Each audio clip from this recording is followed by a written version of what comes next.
Welcome. In this tutorial, I'm going to show you exactly how to change font type and size in Google Sites step by step so your website looks polished and professional. Whether you're building a personal blog or a business page, knowing how to format your text correctly can make a huge difference. First, let's start with changing fonts for specific text. Simply highlight the text you want to edit.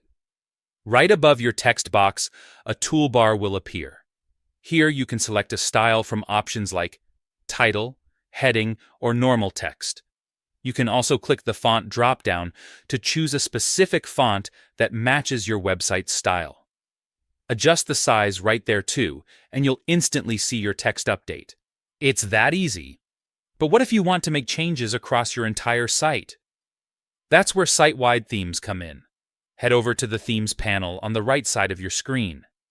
Pick the theme you're using, and then click to edit it. Here, you can set default fonts and sizes for headings, titles, and body text, so every page stays consistent without adjusting each section individually.